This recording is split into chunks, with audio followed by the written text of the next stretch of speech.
आज मैं आपको बताऊंगी बहुत ही कम मसालों के साथ बीफ कढ़ाई बनाना, जिसे बनाना भी बहुत आसान होगा। जो बिगनर होंगे उनके लिए तो बनाना बहुत ही आसान, उनको बनाकर इसको खाएंगे इंशाल्लाह उनको बहुत मज़ा आएगा। बिस्मिल्लाहिर्रहमानिर्रहीम। अस्सलाम वालेकुम, कैसे हैं प्यारे व्यूअर्स। आज हम बनाएंगे बीफ कढ़ाई। इसके लिए हमने लिया है 1.5 किलो बीफ। इसको आपने धोकर अच्छे से साफ़ कर लेना है। तो बीफ जो होता है वो ज़रा मुश्किल से गलता है, तो इसलिए बेस्ट है कि आप इसको प्रेशर कुकर में बना लें अगर आपके पास मौजूद है। इसको हमने डाला प्रेशर कुकर में। दो हम सब डालेंगे इसमें मीडियम साइज़ के प्याज। चाहे तो आप मोटा मोटा काट के भी डाल सकते हैं, या वैसे भी रख सकते हैं। 6 से 7 अदद हमने लिए टमाटर, उनके 2-2 पीस किए हैं और इनको रख दिया है। 7 से 8 अदद हमने इसमें डाली हैं हरी मिर्चें, सब्ज़ मिर्चें। अब हम इसमें डालेंगे तकरीबन 1 मुट्ठी जो है ना, हमने बारीक लहसुन जो होता है वो छील के, आप चाहें तो कूट के भी डाल सकते हैं लहसुन अदरक।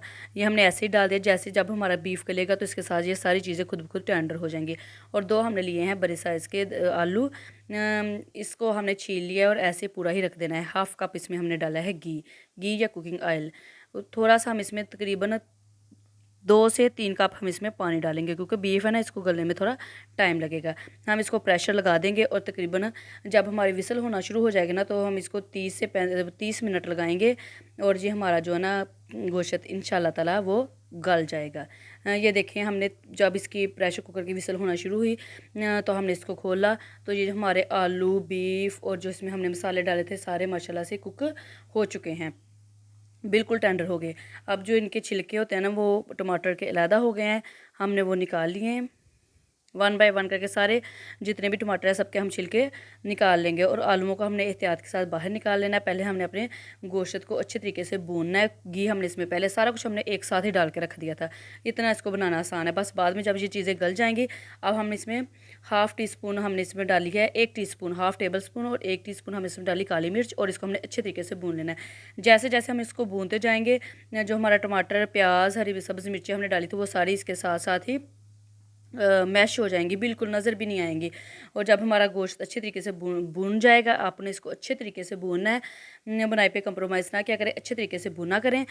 तो हम इसमें अपने आलू शामिल कर देंगे और आलू डालने के बाद भी हम इसको 2 से 3 मिनट दोबारा भुनेंगे। ये देखिए कितनी मज़ेदार सा हमारा सालन फटाफट बनकर तैयार हो गया है। इसमें हमने कोई मेहनत नहीं की, बस हमने सारी चीज़ें एक साथ डालकर रख दी।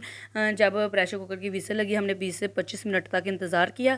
और जब हमारा गोश्त गल गया, टेंडर हो गया, अगर आपका गोश्त गला हुआ ना हो, कुछ जानवर होते हैं उनका देर से गलता, तो आपने इसको दोबारा एक सीटी लगा लेनी है। तो हमने इसको भून लिया और इसमें हमने अपने आलू ऐड कर दिए। देखिए कितना माशाल्लाह मज़ेदार हमारा जो गोश्त है वो बनकर तैयार हो चुका है। हमने इसमें गर्म मसाला डाला है, इस पर आप सब्ज़ मिर्चें, अदरक गार्निश के लिए सारा कुछ ये चीज़ें वगैरह डाल सकते हैं। ये देखें आलू भी हमारे बिल्कुल डन हो चुके हैं। मेरी रेसिपी को देखने के लिए आपका बहुत बहुत शुक्रिया। प्लीज़ मेरी वीडियो को पूरा देखा करें, लाइक किया करें और मेरे चैनल को सब्सक्राइब करें और मेरी वीडियोस को शेयर किया करें। अब हम किसी इसी तरह की आसान और मज़ेदार सी रेसिपी के साथ इंशाल्लाह फिर हाज़िर होंगे।